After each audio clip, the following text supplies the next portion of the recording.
የአሲምባ ፍቅር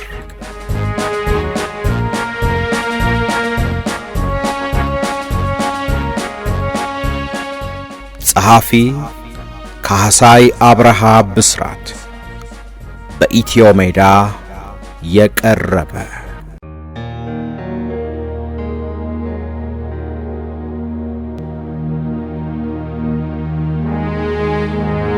ክፍል 2 ምዕራፍ 1 የህይወት ኩርባዎች።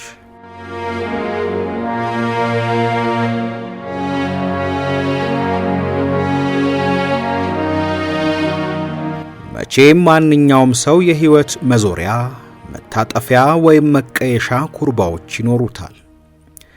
አንዳንዶቹ አደገኛ ኩርባዎች ሊሆኑ ይችላሉ።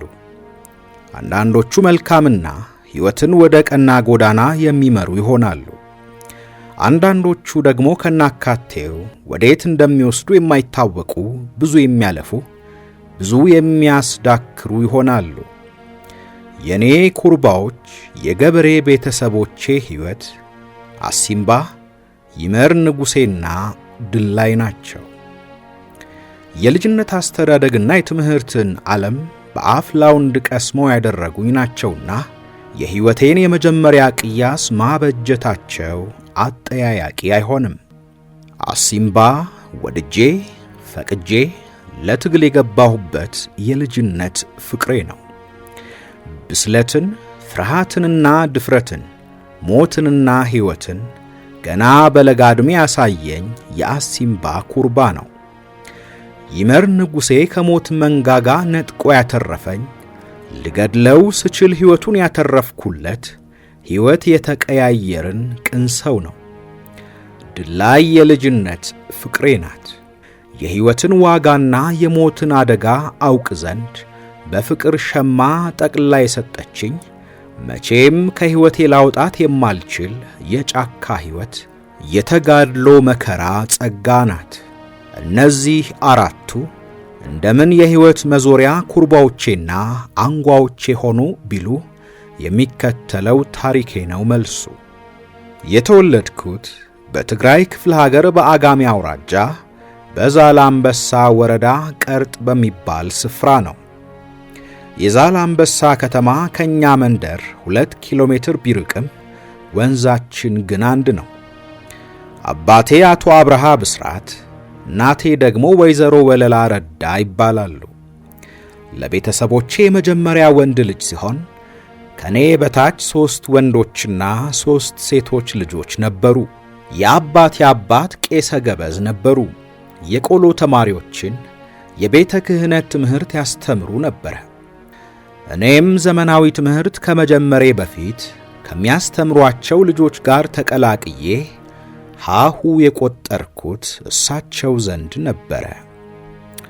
አያቴ በቤተ ክህነት ትምህርት የበለጠ እንድገፋ ከፍተኛ ፍላጎት የነበራቸው ቢሆንም ዛላምበሳ ውስጥ የአንደኛ ደረጃ ትምህርት ቤት ስለተከፈተ ወደ ዘመናዊ ትምህርት ቤት ከመግባት ሊከለክሉኝ ከበዳቸው። ስለዚህ ቀን ዘመናዊ ትምህርት እየተከታተልኩኝ፣ ማታ ደግሞ የቤተ ክህነት ትምህርት እንድማር ተወሰነ።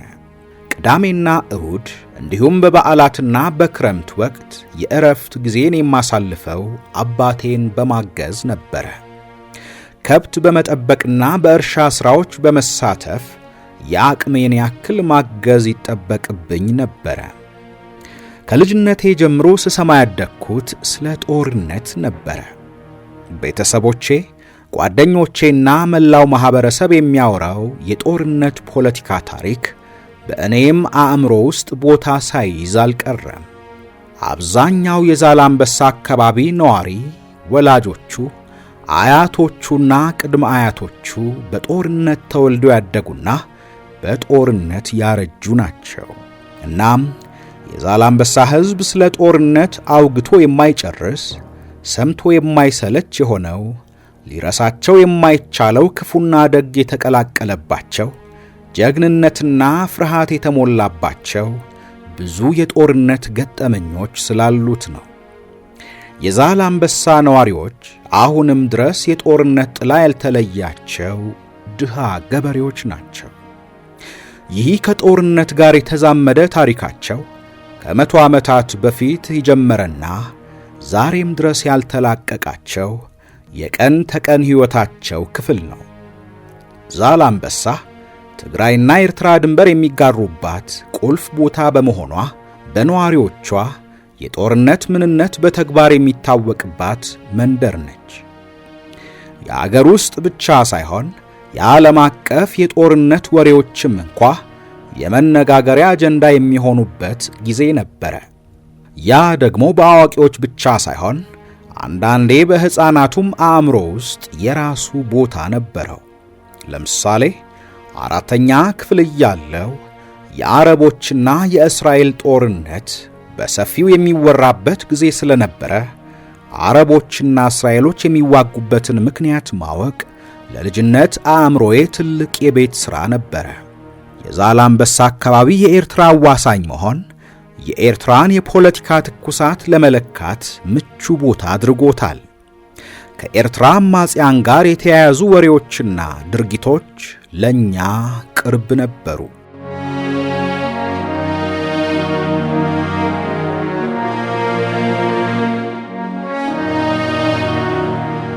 በዘመናዊ ትምህርት 7ኛ ክፍል ስገባ በቤተ ክህነት ትምህርት ደግሞ ቅዳሴ ላይ ደርሼ ነበረ። ሆኖም ዛላምበሳ የሁለተኛ ደረጃ ትምህርት ቤት ስላልነበረ የቤተ ክህነቱን ትምህርት አቋርጬ የሁለተኛ ደረጃ ትምህርቴን ለመቀጠል ወደ አዲግራት መሄድ ነበረብኝ። አዲግራት ከዛላምበሳ 35 ኪሎ ሜትር ስለምትርቅ የተመላለስኩ ለመማር አስቸጋሪ ነበረ። ስለዚህ ለመጀመሪያ ጊዜ ከቤተሰቦቼ መለየቴ ግድ ሆነ። አዲግራት በሚኖሩ ዘመዳችን ቤት እንድኖር ተመቻችቶልኝ አጋዚ ሁለተኛ ደረጃ ትምህርት ቤት ገብቼ መማር ጀመርኩኝ። የእናቴ አባት አያቴ ደጃዝማች ረዳ በወር 10 ብር ተቆራጭ ስላደረጉልኝ ብዙም ሳልቸገር 7ኛንና 8ኛን ክፍል ተማርኩኝ። የመጣሁባት የአዲግራት ከተማም ከጦርነት ጋር ያላት ዝምድና ከዛላምበሳ ጋር ይመሳሰል ነበረ። የሰሜን ኢትዮጵያ ሕዝቦች ከጦርነት ጋር ያላቸው ትስስር ወደ ኤርትራ ድንበር እየተጠጉ በሄዱ ቁጥርና ቦታዎቹ ባላቸው ስትራቴጂካዊ ተፈላጊነት መጠን እየጠበቀ የመሄድ ባህሪ ያለው። አዲግራት የጦርነት ከተማ ናት። የከተማዋ የጦርነት ታሪክ የብዙ ዓመታት ዕድሜ እንዳለው ለመረዳት ከተማዋን ማየት ወይም የኢትዮጵያን የታሪክ መጽሐፍት ማገላበጥ ብቻ ይበቃል። ጣሊያን 2 ጊዜ ኢትዮጵያን በወረረበት ወቅት አዲግራት መግቢያና የመሸጋገሪያ መደራጃው፣ ለመውጫው ደግሞ ለሽሽት መዘጋጃው ነበረች። በዚህም ከተማዋ በጦርነት ውስጥ ያላትን ቁልፍ ቦታ ወይም ስትራቴጂካዊ አቀማመጥ እንደሚያመላክት እንረዳለን። እንደ አውሮፓውያን አቆጣጠር መጋቢት 25 1935 ዓመተ ምህረት አዲግራት በጣሊያን ጦር ስር ከወደቀች በኋላ የጣሊያን ጦር በደቡብ በኩል ወደ መቀሌ በመዝመት ዋና ጣቢያውን ያቋቋመው አዲግራት ላይ ነበረ።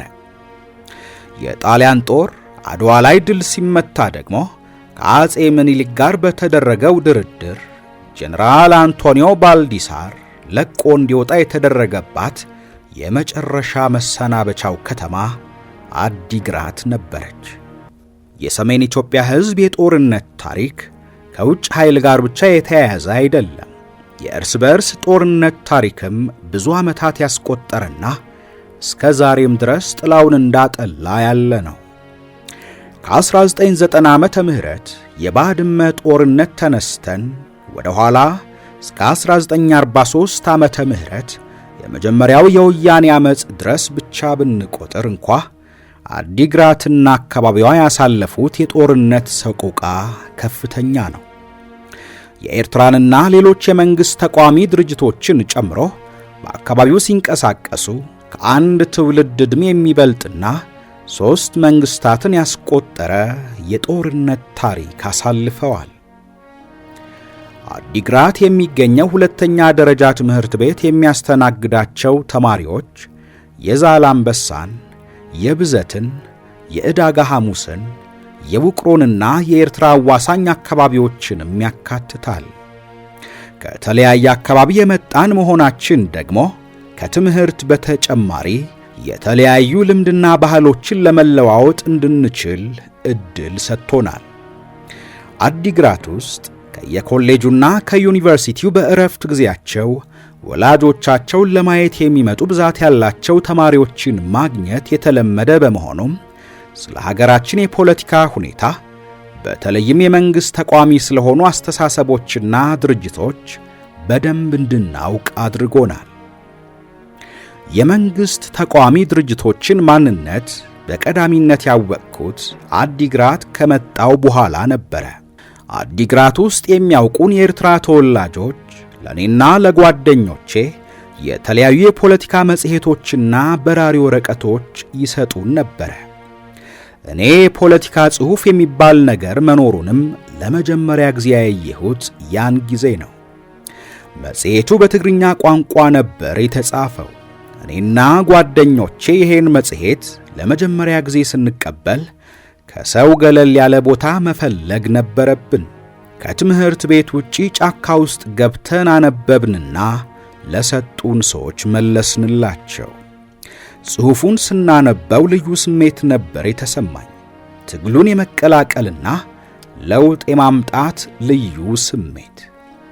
ከዚያ በኋላ የተለያዩ መሰል ጽሑፎችን የሚያመጡልንን ተጨማሪ ሰዎች ማግኘት ከባድ አልነበረም። የእነዚህ ተቃዋሚ ድርጅቶች ደጋፊዎች አሊያም አባላት የነበሩ ሰዎች መጽሔቶችና በራሪ ወረቀቶች ይሰጣቸው ነበር። ከነርሱ መካከል ደግሞ ጓደኞቻችንም ስላሉበትና ስለሚያምኑን እየሰጡን አንብበን እንመልስላቸዋለን።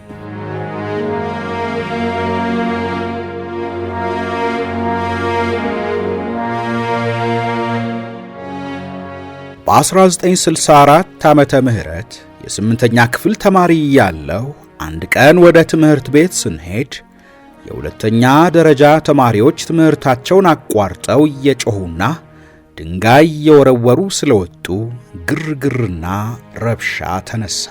ተማሪዎቹ ከትምህርት ቤት ሲወጡ ያገኙትን የአንበሳ አውቶቡስ መስተዋት በድንጋይ እየሰባበሩ ሰላማዊ ሰልፋቸውን ቀጠሉ። በዚህ ጊዜ ከአዲግራት የጦር ካምፕ ወታደሮች መጥተው በከፈቱት ተኩስ ከተማዋ ተናወጠች። ሰልፈኞቹም በየአቅጣጫቸው እየሮጡ ተበተኑ። ግማሾቹ የሚሸሹት ወደ ወታደሮች ድንጋይ እየወረወሩና እየጮሁ ነበር። እኔና የትምህርት ቤት ጓደኞቼም በተፈጠረው ረብሻ ግራ ተጋብተን በድንጋጤ መሸሽ ጀመርን። ኢትዮጵያ ሆቴል አጠገብ ጨረቃ ቤት የሚባል ቡና ቤት ነበረ። እየሮጥን ገባንና በየአልጋው ስር ተደበቅን። ወታደሮች በየቤቱና በየቡና ቤቱ እየገቡ ሲፈትሹ እኛንም ከተደበቅንበት እየጎተቱ አወጡን። ወታደሮቹ ትናንሾቹን ወደ ቤታችን እንድንሄድ ሲለቁን፣ ትላልቆቹን ግን እየደበደቡ እየገፈተሩና እየጎተቱ መኪና ላይ ጭነው ወደ እስር ቤት ወሰዷቸው። ለምንድነው ተማሪዎች የረበሹት የሚል ጥያቄ የዚያን ሰሞን የመወያያ ጥያቄ ሆኖ ሰነበተ።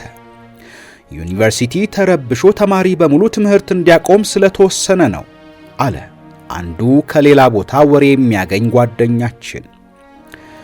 ለምንድነው ትምህርት ቤት እንዲቆም የተወሰነው? የሌሎቻችን ጥያቄ ነበረ። የኃይለ ሥላሴ መንግስት አድሃሪ የፊውዳል መንግስት ስለሆነ መቀየር አለበት ብለው ነው አለ አንደኛው ጓደኛችን።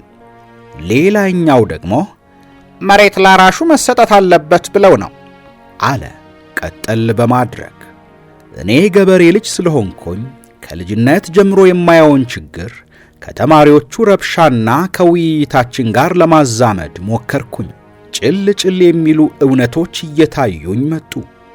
ልጆኜ ከአባቴ ጋር ወደ እርሻ በምንሄድበት ጊዜ ያጋጠመን ነገር ትዝ አለኝ።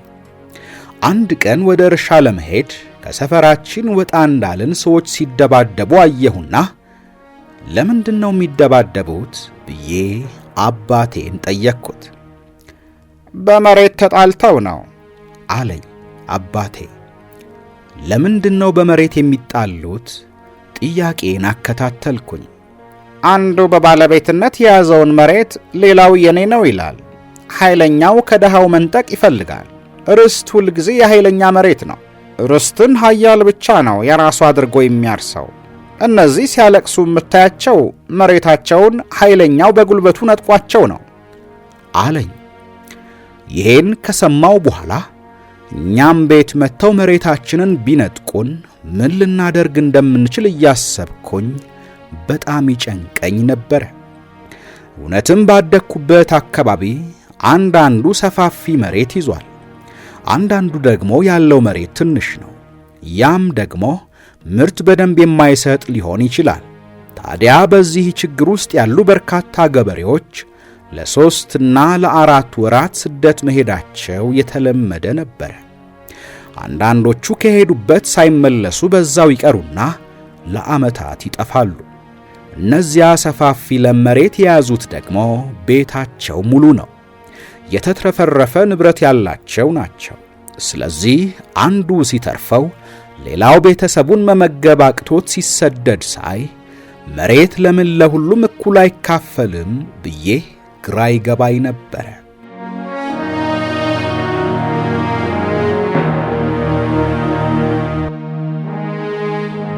የማይረሳኝ ሌላም አንድ አጋጣሚ አለ።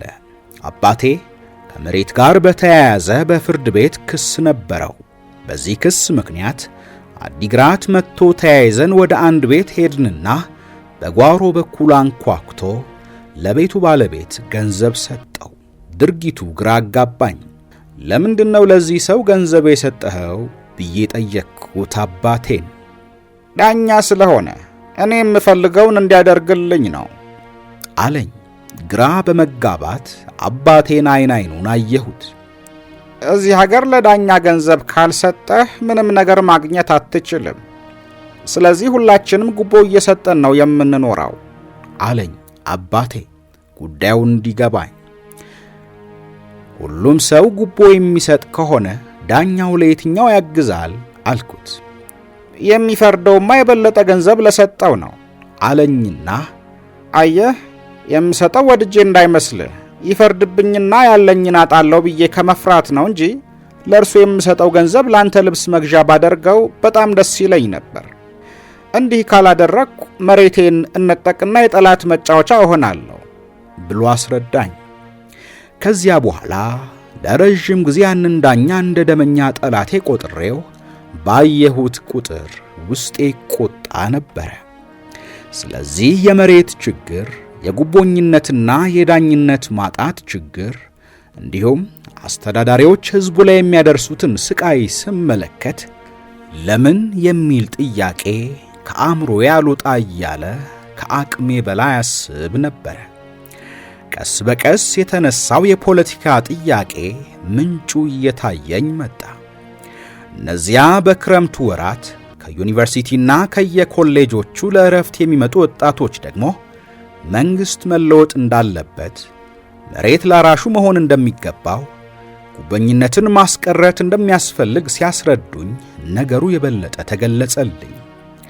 ወታደሮች እየተኮሱባቸው ሳይፈሩ የሚሰለፉት፣ ድንጋይ እየወረወሩ እየጮኹ የሚፎክሩት ተማሪዎች የኔን መሰል ቤተሰቦች ችግርና ብሶት ተሰምቷቸው መሆኑን ስረዳ ማድነቅ ጀመርኩኝ።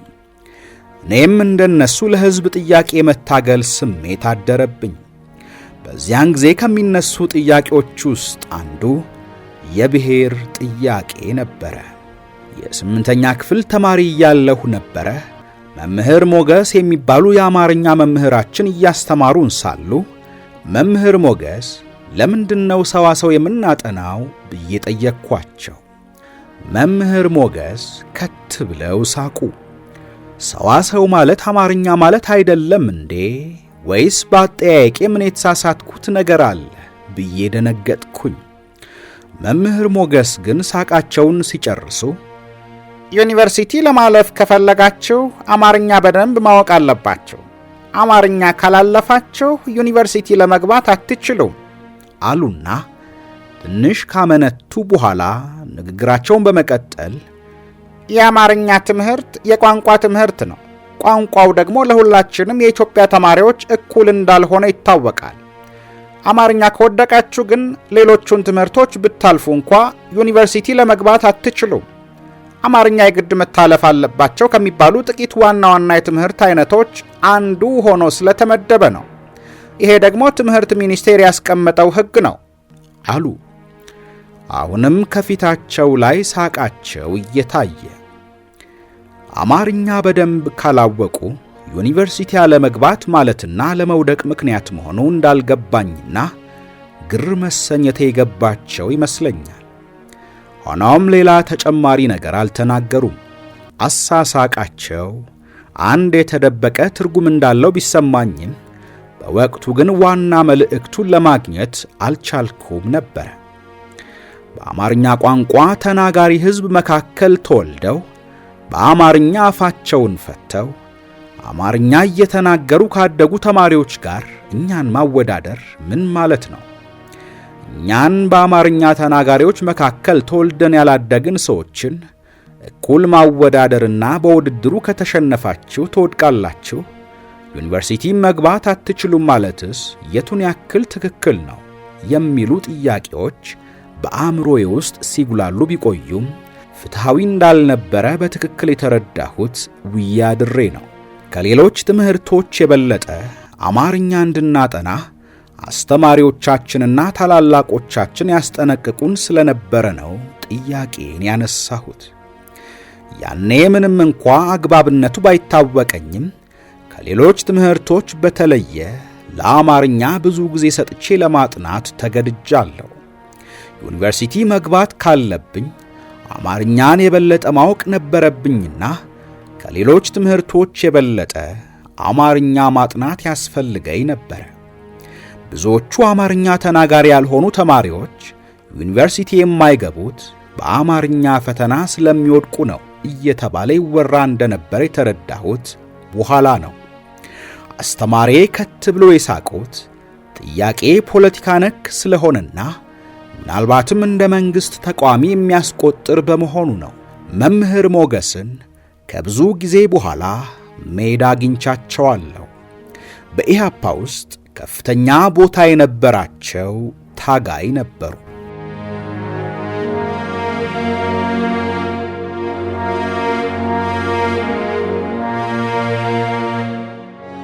ውድ የኢትዮ ሜዳ ቤተሰቦች የአሲምባ ፍቅር መጽሐፍ ትረካ ክፍል 2 አብቅቷል።